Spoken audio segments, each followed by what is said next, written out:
오늘 말씀의 제목은 우리의 변화산에 오르자입니다. 오늘 본문은 주님의 제자로서 남달리 쓰임을 받은 세 제자의 체험을 소개하고 있습니다. 주님을 따랐던 사람들은 참 많았습니다. 대표적으로 12제자가 있고 또 70인 제자도 있습니다. 또 그 무리에 속하지 않은 수많은 다른 제자들도 있었고 군중들도 있었습니다. 근데 그 가운데 가장 인상적인 세 제자를 꼽는다면 아마도 베드로와 또 야고보와 요한을 들 수 있을 것입니다. 그렇다면 이 세 제자가 다른 제자들과 좀 남달리 살아갈 수 있었던 그런 비결이 무엇이었을까? 오늘 본문의 말씀이 그 궁금증을 풀어주는 열쇠가 됩니다. 자, 주님께서 어느 날 이 12제자 가운데 세 제자 베드로, 야고보, 요한을 데리시고 높은 산에 올라가십니다. 주님께서 왜 제자들을 데리고 높은 산에 올라가시는 걸까? 오늘 본문 누가복음 28절에 보면 주님께서 저들을 데리고 높은 산에 오른 이유와 목적이 바로 기도하기 위해서라고 설명을 하고 있습니다. 기도하기 위해서. 자, 이 산에 오른 이야기에서 다른 복음서에도 기록이 되어 있습니다. 마태도 있고 또 마가복음도 있는데 이 누가복음에서만 특별히 기도라는 단어를 2번 사용하고 있다는 점을 우리가 주목할 필요가 있습니다. 누가복음에 의하면 지금 주님은 이 높은 산에 오르는 목적이 바로 기도하기 위해서다. 특별히 누가복음에서 예수님과 또 산 그리고 기도는 매우 긴밀한 관계를 가지고 있습니다. 주님은 기도하기 위해서 오늘 이 높은 산에 오르는 것이죠. 그리고 못 박히시기 직전에는 또 감람산에도 기도하기 위해서 올라가세요. 근데 그때마다 이 베드로와 야고보와 요한을 대동하세요. 근데 이 제자들이 이 기도하기 위하여 산에 오를 때마다 번번이 맥을 못 춥니다. 오늘 이 산, 변화산이라고 부르죠. 이 변화산에서도 그렇지만 감람산에서도 그들은 졸았어요. 잤습니다. 이게 오늘 이 누가복음의 저자인 누가의 안타까움이에요. 왜 이 세 제자들이 이 산에 오를 때마다 그렇게 피곤해서 졸았을까? 특별히 오늘 변화산에서 고나여 졸았다는 표현은 누가복음에서만 나와요. 마태와 마가에서 나오지 않습니다. 이게 무엇을 우리에게 알려주는 것입니까? 제자들에게 기도가 없었다는 거예요. 기도가 부족했다는 겁니다. 제자로서 사명을 감당하기 위해서는 기도가 필수인데 가장 절실한 기도, 이 기도가 저들에게 부족하였고 미약하였다. 그것을 우리에게 알려주는 겁니다. 우리는 오늘 이 본문을 주님이 변화하신 사건이라고 말합니다. 29절에 보면 기도하실 때에 용모가 변화되고 그 옷이 휘어져 광채가 나더라 그렇게 기록합니다. 이것은 그분의 신성을 드러내주는 표현이에요. 예수님의 신성. 옷이 하얗게 변하고 광채가 나는 것은 이 기쁨과 축제의 천국, 하나님 나라를 상징하는 표현입니다. 그분은 하나님 나라에서 오신 분이에요. 근데 이러한 변화가 어떻게 일어났는가? 언제 일어났는가? 기도할 때 일어났다는 거예요. 예수님이 기도하실 때 일어났어요. 그저 높은 산에, 신비한 산에 올랐기 때문에 일어난 것이 아니라 기도하셨기 때문에 당신의 몸이 변화되고 광채가 일어났다는 것을 주목하셔야 됩니다. 기도가 주님의 용모를 변화시켰고 기도가 주님의 몸에서 광채가 나게 하셨다. 즉 주님이 이렇게 변화되신 것은 하나님과 기도로 교제하는 동안이었다라는 겁니다. 자, 그렇다면 오늘 우리는 무엇을 축으로 신앙생활을 하고 있습니까? 주님은 원하십니다. 우리의 신앙생활의 축이 기도가 돼야 된다. 기도는 하나님과의 만남이고 하나님과의 교제입니다. 그리고 밀접한 관계를 맺게 해주는 축이 되는 거예요. 그래서 기도 없이 신앙생활은 없는 겁니다. 잘못된 겁니다. 그래서 저는 오늘 여러분에게 선포합니다. 우리도 오늘 우리의 변화산에 올라가야 되겠습니다. 그래서 거기서 기도해야 되겠습니다. 기도의 자리를 소망하고 기도하기를 꿈꾸며 또 실제로 기도하실 수 있는 저와 여러분 되시기를 바랍니다. 그럼 우리가 그렇게 기도할 때 우리에게 어떤 역사가 일어나는지 오늘 말씀을 통해서 세 가지로 함께 살펴보고자 합니다. 첫째로 우리가 기도할 때에 우리는 담대하게 십자가의 길을 가게 된다는 것이죠. 자, 오늘 본문에서 누가는 주님이 기도하실 때 일어나는 일들을 하나하나 펼쳐나가기 시작합니다. 자, 기도 중에 예수님의 용모가 변했어요. 광채가 납니다. 그 가운데 이제 주님께서는 구약을 대표하는 두 인물을 만나게 됩니다. 하나는 율법을 대표하는 모세고 또 하나는 예언자를 대표하는 엘리야입니다. 모세와 엘리야 이 두 사람을 만나요. 근데 이 두 사람의 특징이 있습니다. 모세와 엘리야는 두 사람 다 무덤이 없어요. 무덤이 없습니다. 신명기 34장 5절 6절에 보면 모세의 무덤을 아는 사람이 없다라고 했어요. 그러니까 모세가 어떻게 죽었는지, 만약에 죽었다면 그가 묻혀있는 무덤이 어딘지 아무도 알 수 없어요. 그러니까 모세가 죽었는지 살았는지 아무도 몰라요. 그냥 승천했는지. 다만 우리가 아는 것은 무덤이 없다는 것뿐입니다. 그리고 열왕기하 2장 11절에 보면 엘리야는 우리가 잘 알다시피 병거 타고 하늘로 들려 올라가죠. 승천했다 그랬습니다. 그래서 엘리야는 죽지 않고 하늘로 올라간 아주 대표적인 사람이죠. 구약에 두 인물이 있죠. 한 사람은 에녹이고 한 사람은 엘리야입니다. 죽음을 보지 않고 하늘로 승천했어요. 그래서 이 두 사람이 무덤이 없는데 우리 예수님은 어떻습니까? 예수님도 무덤이 없잖아요. 십자가에 죽으셨지만 부활하셔서 그분의 무덤이 없어요. 근데 주님께서 이제 그런 저들과 함께 대화를 하기 시작하는데 대화의 주제가 무엇입니까? 31절에 말씀 보세요. 영광 중에 나타나서 장차 예수께서 예루살렘에서 별세하실 것을 말할세. 이것을 말했다는 거예요. 예수님이 예루살렘에서 별세하실 것을 대화했다는 거예요. 여기 별세라고 번역된 단어가 헬라어로 엑소더스라고 합니다. 엑소더스. 엑소더스는 여러분 들어보셨을 거예요. 탈출이란 뜻입니다. 그리고 이 엑소더스라는 단어는 그 옛날 모세가 이스라엘 백성들을 애굽의 종살이의 그 고난에서부터 탈출시켜냈던 그 사건을 연상해요. 이 실제로 출애굽기라는 성경의 영어가 엑소더스입니다. 자, 바로 여기서 구약의 목적과 주님이 오신 목적이 드러납니다. 그것은 바로 엑소더스를 이루기 위한 것이에요. 탈출을 이루기 위한 것입니다. 물론 별세라는 단어는 주님의 죽으심을 의미해요. 별세. 세상과 이별한다는 뜻 아닙니까? 주님의 죽으심을 의미하지만 그 주님의 죽으심은 인간으로 하여금 죄로부터 엑소더스하게 만들기 위해서, 죄로부터 탈출하게 만들기 위해서 이루시는 하나님의 구원 계획이라는 거예요.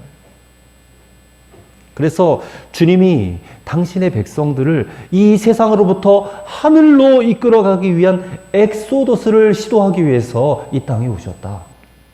거기에 별세라는 단어에 이게 숨겨져 있는 의미라는 것입니다. 지금 이 변화산에서 예수님과 모세와 엘리야가 만나서 인류의 구원을 논의하고 있는 거예요, 지금. 모세는 여러분 누구입니까? 엘리야는 또 누구입니까? 이들은 정말로 거룩한 산 호렙에서 하나님의 현존을 체험했던 사람들이에요. 모세는 호렙산에 올라서 떨기나무 불꽃 가운데 임하시는 하나님을 체험했죠. 엘리야도 마찬가지로 그 850대 1의 싸움에서 갈멜산에서 대승리를 거두고 나서 곤비한 다음에 로뎀나무에서 잠깐 쉬고 나서 다시 하나님의 산 호렙에 올라서 사명을 받지 않습니까? 이런 체험을 한 자들을 통해서 하나님은 당신의 구원 계획을, 구원 역사를 이루어 가기를 원하신다는 것이죠. 그래서 이제 주님이 당신이 가장 아끼는 세 제자를 데리고 이 산에 오르셨던 거예요. 그리고 모세는 여호수아를 자신의 후계자로 삼아서 하나님의 일을 계승케 하였고, 엘리야는 엘리사를 후계자로 세워서 하나님의 일을 계승케 했단 말이죠.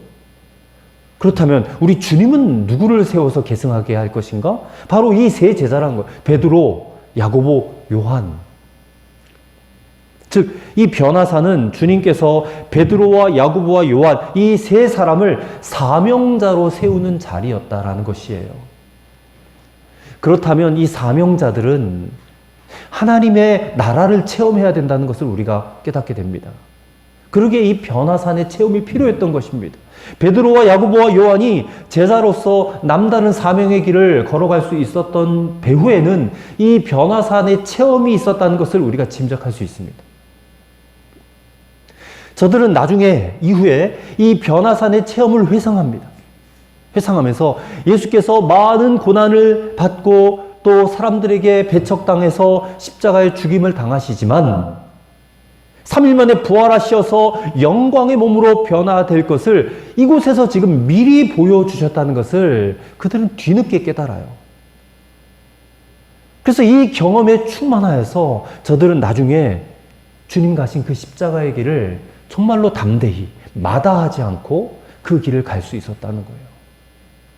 여러분, 우리가 오늘 이 예배드리는 아침에 우리가 베드로야 되고 우리가 야고보가 되고 우리가 요한이 되어야 될 줄로 믿습니다. 우리도 예수님과 함께 그들처럼 우리의 변화산에 올라가야 될 줄로 믿습니다. 이 변화산은 부름받은 백성들이 비로소 제자로 세워지는 자리라는 것이에요. 저와 여러분이 다 하나님으로부터 부름받은 자들이거든요. 성도는 세상으로부터 부름받은 자들이라는 뜻을 갖고 있어요. 교회라는 뜻도 마찬가지입니다. 교회가 헬라어로 에클레시아인데 에클레시아가 세상으로부터 건진받은 자들, 부름받은 자들의 모임이 에클레시아거든요. 교회거든요. 우리가 다 주님으로부터 부름받은 자들이기 때문에 우리는 다 제자가 돼야 되고 사명자가 돼야 돼요. 그렇게 하기 위해서 우리의 변화산에 올라가자. 특별히 이 사순절기를 우리가 보내고 있는데 이 변화산은 기도의 자리를 말하는 겁니다. 기도의 자리. 이 기도의 자리로 우리가 부름받고 있는 거예요. 우리도 우리의 변화산에 올라서 주님의 변화하심을 체험하고 우리 자신도 변화될 것을 보면서 기도함으로 십자가의 길을 걸어가기로 결단해야 되겠습니다. 오늘 우리가 기도할 때에 또 예배 드릴 때에 우리는 내 몫에 태워진 십자가를 기꺼이 지고 하나님의 구원 계획을 이루게 하여 살아가게 될 줄로 믿습니다. 둘째로 우리가 기도할 때에 예수님이 얼마나 크신 분이신지를 보게 된다는 것입니다. 자, 변화산에서 한 가지 문제가 있었습니다. 그게 뭐냐면 지금 예수님께서 모세와 엘리야와 함께 나누시는 이 결정적인 대화를 이 세 제자가 듣지를 못했다는 거예요. 이 세 제자는 그 자리에서 기도하지 않고 그만 피곤하여서 졸았습니다. 그래서 모세와 엘리야와 주님이 대화하는 것은 듣지 못하고 그저 저 두 사람이 주님과 함께 서 있는 것만 목격을 해요. 그 결과가 무엇입니까? 말씀은 있고 그냥 눈앞에 나타난 현상만 보는 자의 반응을 오늘 본문이 보여주는 것입니다. 모세와 엘리야가 떠나갔습니다. 떠나가자 베드로가 황급히 이렇게 외쳐요. 뭐라고 외칩니까? 33절의 말씀을 보세요. 두 사람이 떠날 때에 베드로가 예수께 여짜오되 주여 우리가 여기 있는 것이 좋사오니 우리가 초막 셋을 짓되 하나는 주를 위하여 하나는 모세를 위하여 하나는 엘리야를 위하여 하사이다. 그 황홀한 순간에 베드로가 지금 자기도 모르게 이런 말을 외친 거예요. 근데 33절 말미에 보세요. 하되 자기가 하는 말을 자기도 알지 못하더라. 이 누가가 뒤에다 이렇게 토를 달아놨어요. 베드로가 아주 황홀경 가운데 자기도 알지 못하는 말을 내뱉었다. 이 자기가 하는 말을 자기도 알지 못한다라는 말의 뜻은 혹평을 한 겁니다. 누가가. 베드로 저 사람이 지금 자기가 무슨 말인지도 모르고 짓거렸다 이런 뜻이에요. 아주 그냥 시답지 않은 반응을 나타내고 있는 겁니다. 그렇다면 베드로의 이 말이 어떤 문제가 있는 것인가? 말씀드렸다시피 베드로와 두 제자는 지금 피곤해서 졸다가 모세와 엘리야와 주님이 나누신 이야기를 듣지 못한 채 나중에 예수와 예수의 영광감이 함께 선 두 사람을 보더니 했어요. 그러고는 대뜸하는 말이 주님 여기다 초막셋을 짓되 하나는 주님, 하나는 모세, 하나는 엘리야. 이 초막셋을 지어서 여기서 영원토록 함께 삽시다 우리. 이렇게 하자는 베드로의 말을 누가가 지금 떨떠름하게 그렇게 평가를 하는 겁니다. 문제는 베드로의 이 말이요. 예수님과 모세와 엘리야를 같은 차원에서 이해하고 있다는 거예요. 동급으로 여기고 있다는 것입니다. 모세, 엘리야, 예수님이 그냥 같은 레벨이다. 이렇게 지금 여기고 있다. 그 말이죠. 베드로는 예수님이 모세나 엘리야와는 완전히 차원이 다른 분이라는 것을 몰랐다는 거예요.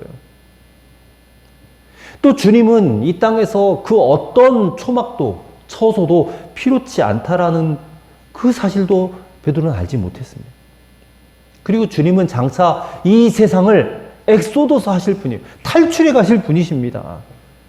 근데 가장 그 결정적인 말씀을 졸다가 듣지 못함으로 지금 이런 뜬물을 소리를 남발하고 있는 거예요. 자기도 알지 못하는 소리를. 여러분, 기도 없이 내뱉는 말은 이렇게 핵심을 놓쳐버려요.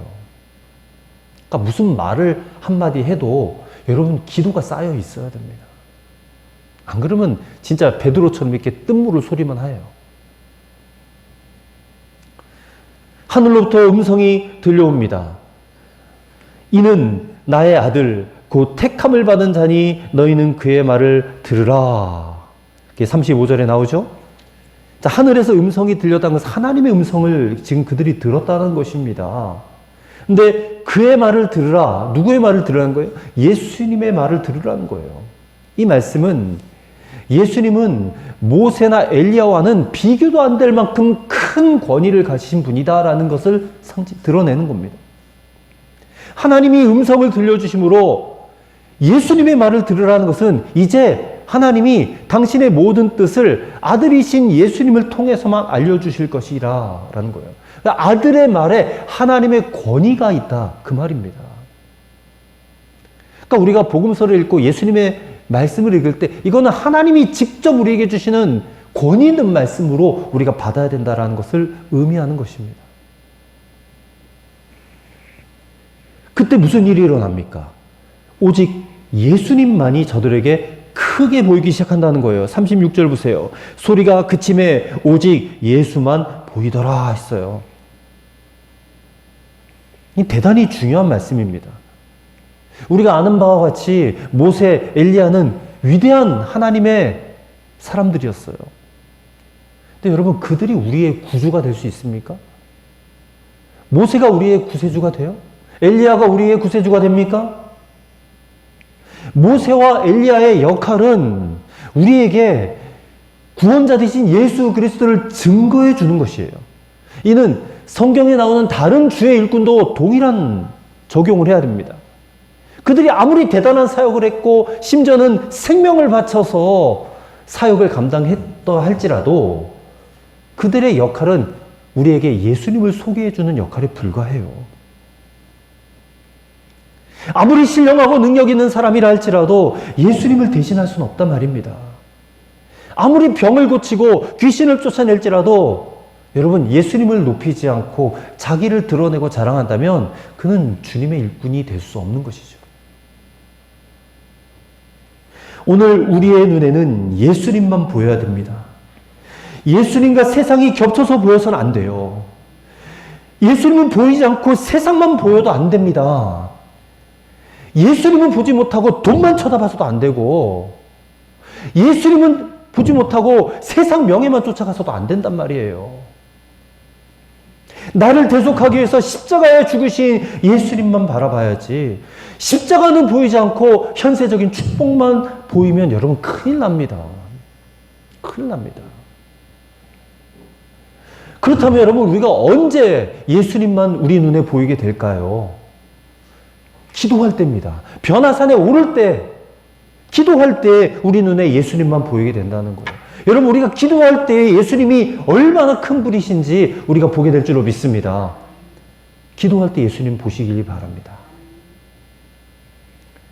예수님의 변화를 체험한 세 제자들의 눈에는 이제 세상에서 더 이상 아무것도 보이지 않아요. 오직 그들의 눈에는 예수님만 보였습니다. 오늘 예배드리시는 저와 여러분의 눈에 오직 예수님만 보이십니까? 정말 찬송가 가사처럼 세상과 나는 간곳 없고 구속한 주님만 보이세요? 우리가 기도할 때, 예배 드릴 때에 우리 역시 예수님만 보게 될 줄 믿습니다. 예수님이 얼마나 큰 분이신지, 여러분 그분에게 얼마나 큰 영광스러움이 있는지 보게 될 줄로 믿습니다. 오늘 제자들의 눈에 예수님이 새롭게 보였다는 거예요. 오직 예수만 보이더라. 그래서 오늘 이 예배 드리는 이 시간이 얼마나 소중한 시간인지, 우리의 눈에 예수님만 보이는 시간이 돼야 되는데, 이 예배의 자리에 참여하지 못하는 안타까운 사람들이 얼마나 많은가 생각해 보면 참 가슴이 아파요. 가슴이 아픕니다. 저는 오늘 이 세 명의 제자들처럼 그들의 눈에 오직 예수님만이 보였다라는 이 말씀이 우리 가슴에 좀 와닿았으면 좋겠어요. 정말 내 눈에 예수님만 보였으면 좋겠습니다. 저는 그래서 우리 교회 나아가야 될 방향, 비전이 예수님 한 분이면 충분한 교회. 우리 눈에 예수님만 보여야 되고 예수님만 쫓아가야 될 목표가 되고 그 예수님으로 인하여 내 마음에 기쁨과 희락과 화평이 넘치고 세상에 그 어떤 것들 채워지지 않아도 예수님만 있으면 나는 충분해 라고 말할 수 있는 그런 저와 여러분 되기를 정말로 간절히 기도하고 간절히 축복합니다. 이 세상 살아가면서 얼마나 많은 것들이 우리 눈에 들어옵니까? 이 세상에 보기에 좋은 것들이 너무나 많이 눈에 들어오지만 그것에 정신이 팔려서 예수님께는 도무지 무관심한 그런 성도들이 얼마나 또 많은가. 안타깝고 답답해요. 그런 이들에게, 성도들에게 오늘 이 세 제자들의 경험은 우리에게 도전이 되는 거예요. 이런 경험이 우리에게도 있어야 됩니다. 근데 주님 앞에 나와서 기도할 때만이, 예배할 때만이 이것을 경험할 수 있게 된다는 것을 기억하시기를 바랍니다. 여러분, 이 세 명의 제자들은 이 경험을 마음 깊이 새겼어요. 36절 하반절을 보면 제자들이 잠잠하여 그 본 것을 무엇이든지 그때는 아무에게도 이르지 아니하니라 라고 그랬어요. 이것은 그들이 변화산에서 체험한 은혜를 쏟아내지 않았다는 말입니다. 그냥 마음에 깊이 담아놨어요. 바로 이 경험이 그들로 하여금 남다른 제자로서의 훌륭한 삶을 살게 한 원동력이 된 줄로 저는 믿습니다. 여러분, 변화산에 오르기, 바로 여기서부터 저들의 인생이 진정으로 변했다라는 것을 기억하시고 오늘 우리도 우리의 변화산에 올라가실 수 있게 되기를 간절히 축원합니다. 마지막으로 기도한 뒤에는 할 일 많은 세상 속으로 들어가야 한다는 것이죠. 자, 변화산에서 제자들은 세상 경험할 수 없는 신령한 체험을 한 뒤에 그 산이 너무너무 좋아서 이제 다시는 저 복잡한 일상생활, 평범한 현실로 돌아가고 싶지 않았습니다. 그래서 베드로가 아마 그 말을 했는지도 몰라요. 여기서 초막셋을 지어서 여기서 영원히 살고 싶다. 그 영광의 광채를 누리면서 살고 싶다. 근데 그들의 바람은 이루어지지 않았습니다. 예수님께서는 제자들이 더 이상 산 위에서 지체하지 않도록 그들을 데리고 산에서 내려오셨습니다. 때때로 오늘 우리도 산 위로 올라가야 될 필요가 있어요. 분주한 이 세상의 일과 복잡한 사회로부터 벗어나서 고요하고 깨끗한 산 위에 올라가서 하나님을 만날 필요가 있습니다. 그래서 우리가 기도원도 가고 또 산기도도 가고 그래요. 예전에 많이 그랬었는데 요즘에는 그런 모습들이 많이 줄어들었습니다. 근데 거기가 좋다고 마냥 거기에서만 머물러 있어서는 안 됩니다. 우리가 언제까지나 산속에 머물러 있고 싶다 할지라도 하나님은 우리에게 저 세상을 향하여 내려가라 하고 명령하시기 때문에 그래요. 이따가 우리가 부를 찬송가 442장 3절 가사를 들어보십시오. 밤 깊도록 동산 안에 주와 함께 있으려 하나 괴로운 세상에 할 일 많아서 날 가라 명하신다. 세상에 할 일이 많기 때문에 나더러 가라 하고 명령하신다는 거예요. 주님이. 우리가 산 위에서 황홀한 경험하고 정말로 여기서 초막셋을 짓고 주님과 함께 영원히 살고 싶겠지만 주님은 아니다. 여기서 너희는 나랑 영원히 살 수 없어. 너희는 할 일 많은 저 세상 속으로 들어가라. 주님 명령하신다는 거예요. 37절 이하의 말씀을 보시면 산 아래의 세계를 나타내고 있습니다. 정말 영광스러웠던 산 위와는 너무나도 대조적인 상황이 펼쳐지고 있어요. 산 아래의 세계는 지금 어떤 일이 벌어지고 있습니까? 귀신의 세력이 무섭게 역사하고 있어요. 정확하게 우리가 사는 이 세상을 보여주는 모습이에요. 영적인 세계예요. 영광의 광채가 있었던 산 위와는 반대로 절망의 그림자, 죽음의 그림자가 드리워지는 것이 산 아래 세계입니다. 예수님이 내려오시니까 맞이하던 무리 가운데 한 사람이 소리를 지르면서 뛰어와서 말합니다. 38절, 39절을 보십시오. 40절까지 보십시오. 무리 중에 한 사람이 소리질러 이르되 선생님 청컨대 내 아들을 돌보아 주옵소서. 이는 내 외아들이니이다.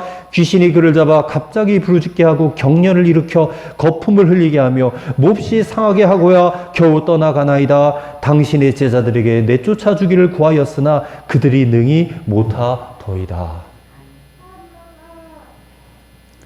이런 모습들이 지금 예수님의 마음을 심히 아프게 했을 것 같아요. 그래서 예수님이 41절에 이렇게 말씀하십니다. 믿음이 없고 패역한 세대여, 내가 얼마나 너희와 함께 있으며 너희에게 참으리요. 내 아들을 이리로 데리고 오라. 그래서 누군가 와서 그 아이를 데리고 와요. 오는 도중에 또 한 번 발작을 합니다. 42절, 올 때에 귀신이 그를 거꾸로 때리고 심한 경련을 일으키게 하는지라. 그 아이 속에 머물고 있던 귀신이 주님을 보는 순간에 마지막 행패를 부리고 있는 거예요. 여러분, 이 시대 사람들이 그 마음속에 다 이런 귀신들이 하나씩 들어가 있어요.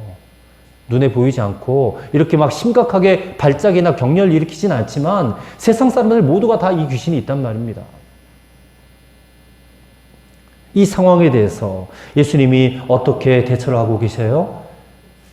42절 하반절은 주님의 행동을 매우 간결하게 또 동시에 매우 힘있게 기록하고 있습니다.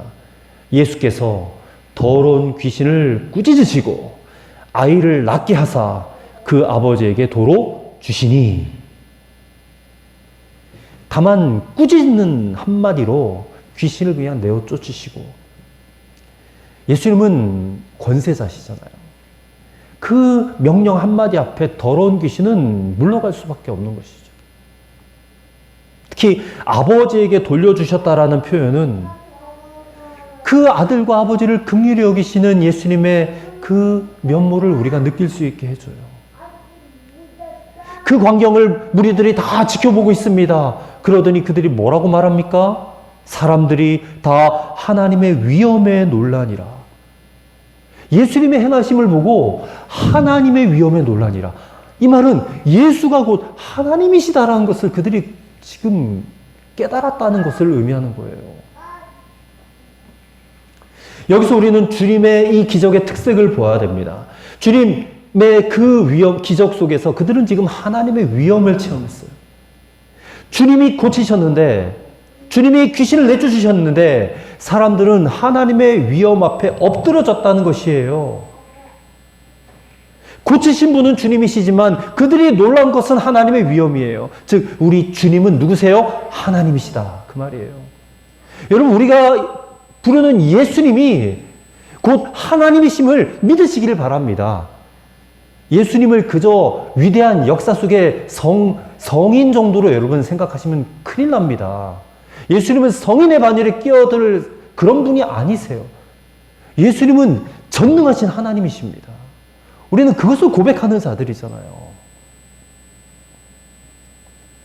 누가는 지금 이 말씀을 통해서 우리에게 무엇을 교훈하고자 하는 것일까요?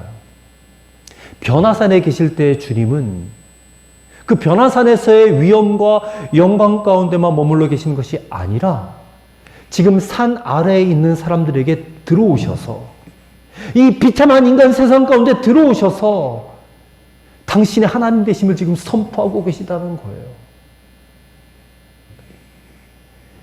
당신의 하나님 되심을 드러내는 것은 세상을 사랑하시고 그 세상, 귀신이 역사하고 사탄이 역사하는 이 세상 가운데 괴로워하고 힘들어하는 그 인간들을 긍휼히 여기시고 그 묶임에서부터 자유케 탈출시키게 엑소더스하게 하시는 그 주님의 모습을 지금 드러내시는 거예요. 사람들은 이것을 보고 지금 놀라는 것입니다. 사람들이 다 하나님의 위엄에 놀라니라. 무슨 말입니까? 오늘 우리가 변화산에 올라서 기도해요. 중요합니다. 예배드리는 것 중요합니다. 하지만 이제 예배드리고 기도한 다음에는 무엇 해야 되겠습니까? 주님이 주신 그 신령한 은혜를 받아가지고 이제 여러분의 삶의 현장, 세상 가운데로 들어가야 돼요. 들어가서 무엇 해야 됩니까? 그냥 성실하게 일만 하면 돼요? 아니에요. 그것으로 부족합니다.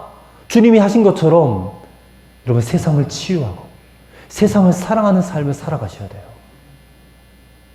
그게 여러분 삶의 목적이고 이유입니다. 그냥 열심히 일해서 성실히 일해서 돈 많이 버는 거? 그래서 무엇 할 거예요? 그래서 뭐 합니까? 그 삶이 무슨 의미가 있습니까? 세상 속에 들어가서 저 귀신의 세력에 얽매인 자들을 자유케 하고 풀어주는 일을 여러분 감당하셔야 되지 않아요? 그 일을 위해서 우리가 교회로 부름 받았는데 그 교회의 목적과 사명을 잊어버리고 그냥 세상 사람들과 동일하게 평범하게 우리가 그렇게 살아서야 되겠냐 그 말입니다. 오늘 우리가 우리의 변화산에 올라가는 목적도 기도를 통해서 하나님의 위엄과 영광을 체험하고 하나님이 베풀어 주시는 은혜를 체험한 다음에 세상 가운데 나아가기 위해서임을 꼭 기억하시는 여러분이 되시기를 바랍니다.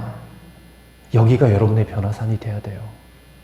일단은 여기서 모여서 여러분 전심으로 기도하시고 전심으로 하나님을 예배하시길 바랍니다. 그리고 충만한 은혜를 받으시고 충만한 은혜는 사람이 주는 게 아니잖아요. 저는 가끔 그런 걱정도 해요. 우리 교회가 성도 수가 별로 없으니까 이 사람이 많음으로써 우리가 느끼는 어떤 그런 게 있어요. 사람이 막 꽉 차가지고 그 열기 가운데 느끼는 그런 것들인데 그건 사실상 하나님이 주시는 은혜는 아니거든요. 근데 우리가 착각할까봐 사람이 막 열광적으로 부르짖고 뜨겁게 찬양하는 그 무리 가운데 내가 들어가가지고 마치 그것이 어떤 하나님이 내게 주시는 은혜인 것처럼 착각할까봐. 사람들이 많이 모였다고 하나님의 은혜가 다 있는 것이 아닙니다. 비록 우리가 소수가 모였지만 그 은혜 주시는 분은 하나님이시기 때문에 우리가 그 은혜를 갈망하고 그 은혜를 사모하며 오늘 우리의 변화산에 올라간다면 하나님이 은혜를 안 주실 이유가 없지 않겠습니까? 우리가 다 그 은혜 가운데 들어갈 수 있도록 하나님이 이끌어 주실 줄로 저는 믿습니다. 이곳에 모여서 그 은혜를 갈망하고 전심으로 기도하고 예배하고 찬양하시기를 바랍니다. 그리고 오늘 예수님처럼 세상을 긍휼히 여기고 세상 가운데 정말 우리의 복음, 우리가 갖고 있는 십자가 복음이라는 무기를 가지고 세상을 고치고 치유하고 변화시켜내는 그런 삶을 꼭 살아가실 수 있는 여러분과 저가 되기를 간절히 바랍니다.